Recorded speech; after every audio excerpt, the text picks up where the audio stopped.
Thank you very much, Madam Chair, for allowing me to participate in the subcommittee to discuss an issue of great importance and urgency to my home state in Arizona. Administrator Criswell, communities along the southern border are on the front lines of an ongoing humanitarian crisis. Right now, federal migrant holding facilities are well over capacity. Last week, DHS began unnoticed release of migrants on the streets of small, rural Arizona communities like Bisbee, Nogales, and Douglas, Arizona. And instead of providing the necessary resources to support these border communities in housing, feeding, transporting vulnerable migrants, the federal government has shifted federal assistance away from Arizona to other states and made it much harder for local governments to get reimbursed for costs incurred. Now, I'm a former mayor, and I know how tight municipal budgets are. But frankly, it is insulting that the federal government is forcing them in to such a precarious financial position. Administrator, I'm particularly concerned about FEMA's complete lack of transparency in how the Shelter and Services Program funds are allocated, and why such a disproportionately small amount of the overall funding has come to Arizona's overwhelmed border communities. In its June guidance, FEMA stated simply that eligible applicant allocations were, quote, based on release and destination data received from CBP and Emergency Food and Shelter Program humanitarian requests made in fiscal year 2023, unquote. No other information was provided for how these funds would be allocated. The Southern Arizona Coalition, which includes Pima and Santa Cruz counties, the city of Tucson, and Catholic Community Services, has a combined monthly costs that have averaged more than $2 million a month this summer, and their costs are steadily rising as DHS releases more than 1,000 migrants on average every day. But they were eligible to apply for just $10.9 million in assistance through the Shelter and Services Program, while New York, 2,000 miles away, received 10 times that. I've been told the funds Southern Arizona has received will only last about 5 months. That's due in part to deep cuts these local governments and nonprofits that were forced to make in other areas. It is simply not right. Administrator Criswell, why is there such an enormous disparity between the resources allocated to border communities compared to interior communities under this program? Shouldn't the needs of Arizona's border communities and those in other border states be weighed more heavily when allocating these critical funds?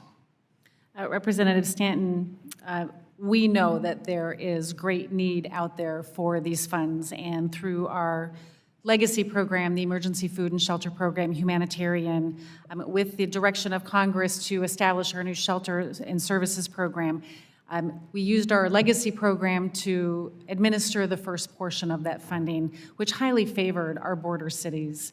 As we implemented the Shelter and Services Program, we did begin to take into greater account release data, but also destination data, as we understand that communities across the country are incurring costs as they're providing shelter and services for the migrants.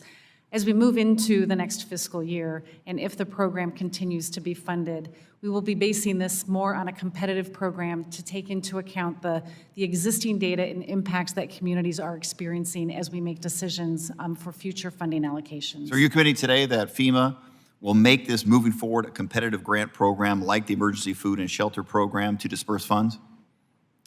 The Emergency Food and Shelter Program was not a competitive grant program as compared to our traditional grant programs. The Shelter and Services Program will be more of a competitive program similar to our other grant programs. I'm happy to hear that there'll be additional rounds of funding. When that funding occurs, how will you address the significant shortfall by Arizona's border communities in responding to the increased number of asylum seekers being released by DHS? This program, even through our legacy program, but as well as the Shelter and Service Program, continues to be oversubscribed, and I anticipate it will continue to be oversubscribed. We will use data collected from CBP to help make those decisions, but again, we know that many communities will not get enough funding for the costs that they are incurring.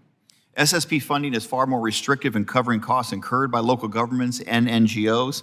Why are SSP funds so much more restrictive than the funding received previously under the Emergency Food and Shelter Service Program? What was the rationale for capping hotel costs now when it previously wasn't capped?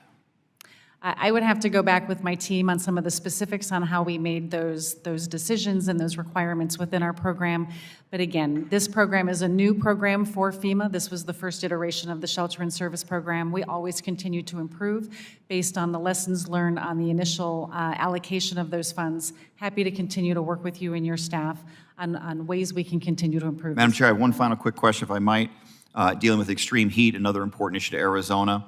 Are extreme heat declarations eligible for a Stafford Act disaster declaration, or does the Stafford Act need to be amended to include extreme heat conditions?